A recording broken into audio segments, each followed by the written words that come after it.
जय गुरुदेव। मेरा यार बुल्ले शाह भाग 37 से आगे। उल्टी गंग बहायो रे साधो तब हर दर्शन पाए। प्रेम दी पूणी हाथ में लीजो गुंज मरोड़ी पड़ने न दीजो। ज्ञान का तकला ध्यान का चरखा उल्टा फेर पुआए। उल्टे पांव पर कुंभकर्ण जाए तब लंका का भेद उपाय। देह संतर लुटिया हुण लक्ष्मण बाकी तब अनहद नाद बजाए। एह गत गुर की पैरों पावै गुर की सेवक तभी सदावै। अमृत मंडल मुंह तब ऐसी दे के हरिहर हो जाए।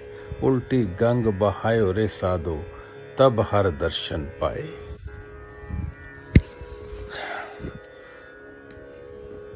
अगले दिन तवायफ बहुत हद तक बदल चुकी थी। जिस रूहानी आग में बुल्ले शाह जल रहा था मानो उसके कुछ शोले छिटक कर उसके दामन पर भी आ गिरे थे। उससे भी जिंदगी जीने का एक पाक मकसद मिल गया था। इसलिए अब से हम भी उसे एक पाक नाम से पुकारेंगे आपा। अभी सूरज भी नहीं निकला था कि आपा की आंख खुल गई। जल्दी से नहा धोकर उसने सादी सी सलवार कमीज पहनी। फिर बुल्ले शाह के कमरे का बंद दरवाजा खटखटाया। कुंडी खुली तो आपा ने सूती कपड़े से ढका बड़ा सा थाल बुल्ले शाह के आगे कर दिया और बोली, भाईजान ये लिबास पहनकर तैयार हो जाएं। हम तालीम का पहला सबक आज ही से शुरू करेंगे।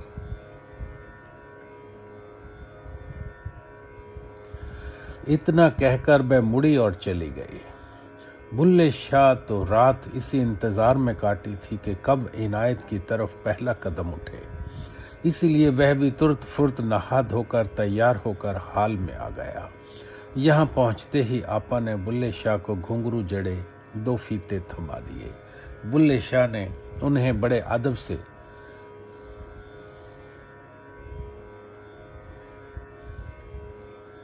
दोनों हाथों में लिया और नैनों से चूमा।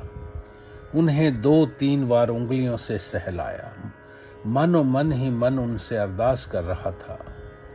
एक घुंघरू ऐसी खणक दिखा जो पी का जी मचलावे। एक घुंघरू ऐसी ठुमक लगा जो रीछ मुंह से नैन मिलावे। रुण रुण झुण झुण ऐसी सुना जो रूठा यार हरसावे। हाले दिल का कलमा गूंजा जो कायल मेरा हो जावे। यकीनन ये अरदास जरूर मुकाम लेगी एक दिन इंशाअल्लाह। ये घुंघरू बुल्ले शाह की हुक की कूक बनेंगे। उसके हिज्र की ऊंची आवाज की गवाही देंगे। खणक खणक कर उसके दिल की ताल का सबूत देंगे। उनकी डोरियां उस व इस और की टूटी डोरियों के बीच सेतु बन जुड़ जाएंगी। हम और आप दोनों इस रूहानी रिश्ते को फिर आबाद होता देखेंगे। मगर उससे पहले आंसुओं और पसीनों से तरबतर एक ऐसा दौर भी देखना होगा जिसमें बुल्ले शाह के इन घुंघरुओं और दिल की तलें सादेगी। वो फिराक हो के विसाल हो तेरी आग महकेगी एक दिन। वो गुलाब बन के खिलेगा क्या जो चिराग बन के जला ना हो। कल बुल्ले शाह ने गुलाब की तरह खिलना और महकना है। इसलिए आज उसे जलना और तपना होगा। रफ्ता रफ्ता जुदाई की आग में खाक होना होगा। यही रूहानी दुनिया का असूल है। राह की शय पर ही नई जिंदगी गुले गुलफाम और गुलजार होती है। इसलिए आज बुल्ले शाह अपने वजूद की चिता जला रहा है। हस्ती की हर शाह को राख, हर लियाकत पर कयामत गिराने को तैयार है। तभी तो आज वह एक तवायफ के मुजरे खाने के चिकने फर्श पर नंगे पांव खड़ा है। उसने घुंघरू भी बांध लिए। मेरे दोस्तों, अध्यात्म ऐसा ही है। खुद को खत्म करना होगा। खुद की अपनी जो एक झूठ की हमारी इंट्रोडक्शन है उसको ख़त्म करना होगा। यदि बीज ये चाहे कि वो बीज ही रहेगा, अपनी अहमियत को कायम रखेगा, तो वो वृक्ष बनने का कोई आसार नहीं उसमें। जो अपने आप को वृक्ष बनने में और बीज के टुकड़े होने में राजी है वही वृक्ष बनता है। बस यही अध्यात्म है कि अपने आप को ख़त्म करना है और परमात्मा का रूप हो जाना है। आपा ने तालीम का पहला सबक शुरू किया। दरअसल बुल्ले शाह के काल में लाहौर की तरफ ठुमरी, टप्पा, कजरी वगैरह संगीत शैली चला करती थी, पर नृत्य के विषय में कोई स्पष्ट जानकारी नहीं। बुल्ले शाह ने तवायफ से कौन सी नृत्य शैली की तालीम भी ली, इस विषय में भी इतिहासकार एकदम मौन है। लेकिन बुल्ले शाह की एक काफी तेरे इश्क नचाया कर थैया थैया में थैया थैया कथक के ता थई तत् आ थई थई तत् का ही अभिभ्रम जान पड़ता है। इसलिए हम यहाँ इसी नृत्य शैली को लेकर तालीम का चित्र खींच रहे हैं। आपा ने हाथों से थाप दी और साथ ही धीरे धीरे गुनगुनाई, ता थई थई तत् आ थई थई तत्। थाप के साथ ताल मिलाकर पहले दायां फिर बायां फिर दायां पैर उठाती गई। इशारे से बुल्ले शाह को भी नकल करने को कहा। बुल्ले शाह ने आपा के हाथ छनकते कदमों पर गौर किया और फिर साथ साथ अपने घुंघरू भी खनखनाने लगा। ता थई थई तत् आ थई थई तत्, दाएं बाएं कदम थिरकने लगे। बीच बीच में ये कदम लड़खड़ा जाते फिर संभल जाते। आपा गर्दन झुका उठाकर हौसला देती गई। कोई गलती होती तो गर्दन दाएं बाएं हिलाकर दोबारा गाती, ता थई थई तत्। बुल्ले शाह अपनी सूजी आंखों से एक एक बारीकी को पकड़ता गया, कदमों को उठाता और गिराता गया। इशारा पाकर अब हाथों को भी दाएं बाएं घुमाने लगा, ताल दर ताल, ता थई थई तत् आ थई थई तत्। बाहर कमाले इश्क। एक दिन इसी दिल में बैठकर तूने गाया था, जिस तन लग गया इश्क कमाल, नाचे बेसुर ते बेताल। अब बुल्ले शाह गधियों के संग नाचा था, पर आज इसी दिल से बहकर तू उस आशिक के कतरे कतरे को कैसे सुर और ताल में नचा रहा है। अरे ओ बहरूपिया, दर्द मोहब्बत, अब ये तेरी कौन सी शक्ल है, कैसी जिद है। देखो आज कैसे ये इश्क नचा रहा है, दीदारे तलब में कोई अपनी राह बना रहा है। ये इंतहा है इश्क की, ये शौक है फिराक का। आंसुओं के दलदल में कोई कदमों को उठा रहा है।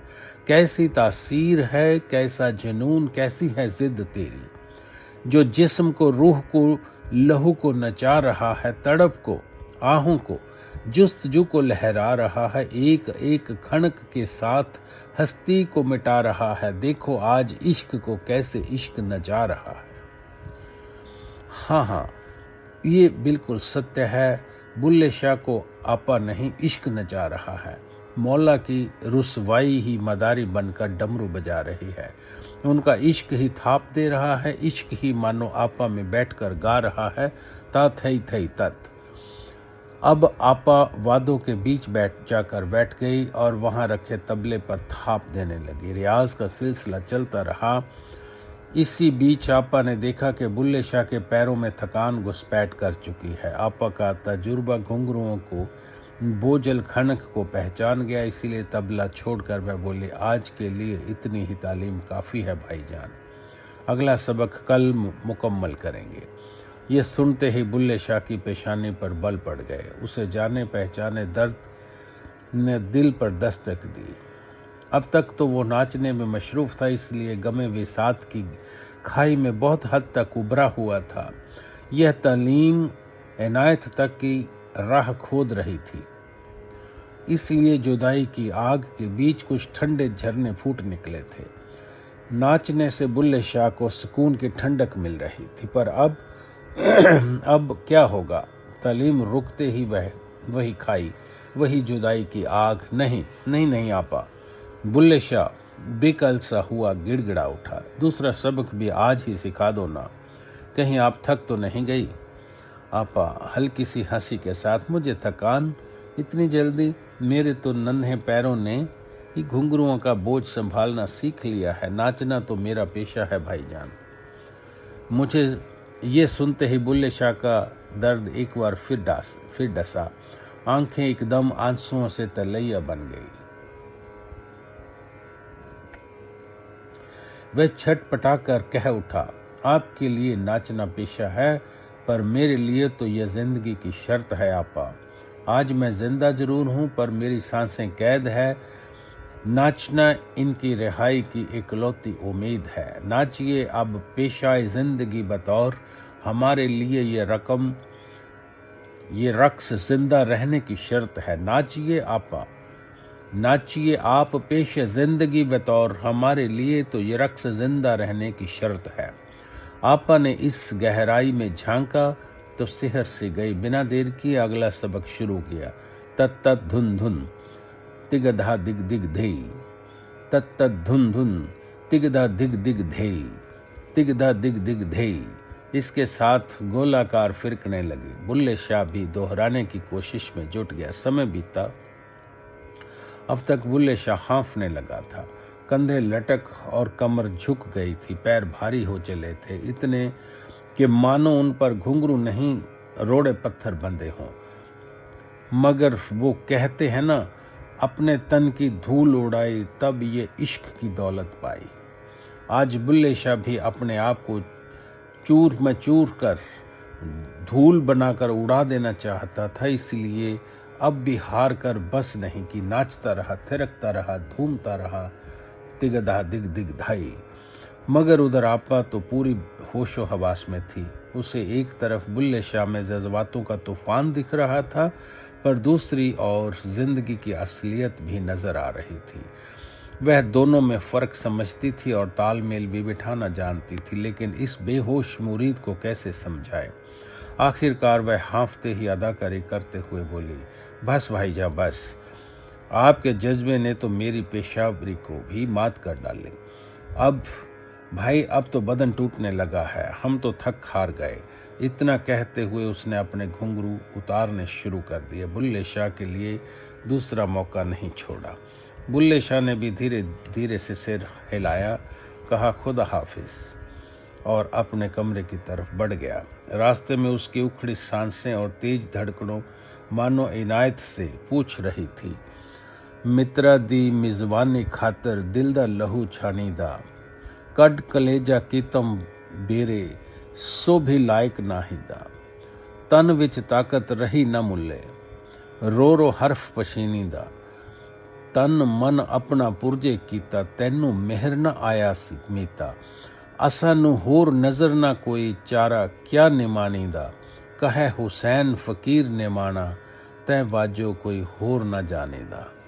मेरे यार, तुझे मनाने के वास्ते तेरी मेहमान नवाजी में मैंने जिगर को निचोड़ कर अपना खून तक छान दिया।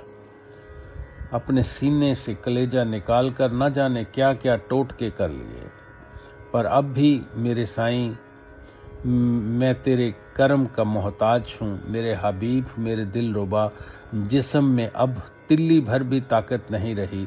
वह पुर्जा पुर्जा बिखर रहा है, रो रो कर बर्बाद हो गया। क्या अब भी इतनी बेचारगी पर तरस ना खाओगे? खैर मेरे औलिया, तू रूठने की हदें पार करता जा, मैं तुझे मनाने की, क्योंकि मुझ निमाने कैदी के पास इसके अलावा कोई दूसरा चारा भी तो नहीं। यह हद से गुजरना ही था। बुल्ले शाह अपने कमरे में दाखिल होकर भी एक घड़ी सुकून से नहीं बैठा। उसने अंदर से किवाड़ बंद किए, फर्श पर चटाई हटाकर फिर से रियाज करने लगा। इतने में जोरदार रुलाई फूटी। पहले तो आपा के सामने तहजीब में बांध बांधने पड़े थे, पर अब क्या, वह दिल खोल कर रोने और नाचने लगा। आंसू बह निकले, दम घुटा घुटा सा था, फिर भी घुंघरों की ताल के साथ वह गा रहा था, तेरे इश्क नचाया, कर थैया थैया। तेरे इश्क ने डेरा मेरे अंदर कीता, तेरे इश्क नचाया कर थैया थैया। हाथ ऊपर उठ गए, कदमों में दीवानगी भी थिरक गई। अरे नहीं, ये थिरकन कहाँ, ये तो रूह की कंपन थी। उसकी रूह कांप रही थी। वह नाचना नहीं था, दिल का बेइंतहा दर्द का तांडव था। भला सोचो, किसी के कदमों तले धधकते अंगारे बिछ जाएं तो वो उछल उछल कर नाचेगा कहाँ। बुल्ले शाह भी जुदाई के अंगारों पर झमकते फिरकते लगा था, साथ ही फिर चीर कर गा रहा था, तेरे इश्क ने डेरा मेरे अंदर कीता, भर के जहर प्याला मैं तो आपे पीता। चबदे बहुड़ी वे तबीबा, नहीं ते मैं मर गईया, तेरे इश्क नचाया। मेरे हबीब मेरे तबीब, अब तो देर ना कर, अपनी करीबी दे, नहीं तो हम मर जाएंगे। छुप गया वे सूरज, बाहर रह गई ये लाली, वे मैं सद के होमा मुड़ देवें जे बखाली। पीरा मैं भुल गईया, तेरे नाल दियां नाल न गईया, मेरी अकल जो भुली नाल महनिया गईयां। मेरी किस्मत दा सूरज ढल चुका है, बस उम्मीद की कुछ लाली ही बची है। अगर इस भोले भी तू ना आए तो मैं तेरी दरिया दिली के सदके जाऊं मेरे पीर। मुझसे कुफ्र हो गया, मैं इश्क की नदी में तेरे साथ नहीं बह पाया, किनारे पर खड़ा मल्लाहों की नाव में बैठ गया। इन आखिरी पंक्तियों से पता चलता है कि बुल्ले शाह को निकाह में की गई अपनी भूल का भान हो गया था, इसलिए उसके गीत में मुआफ़ी और पछतावे का स्वाद भी घुले हुए थे। आज इतना ही। जय गुरुदेव।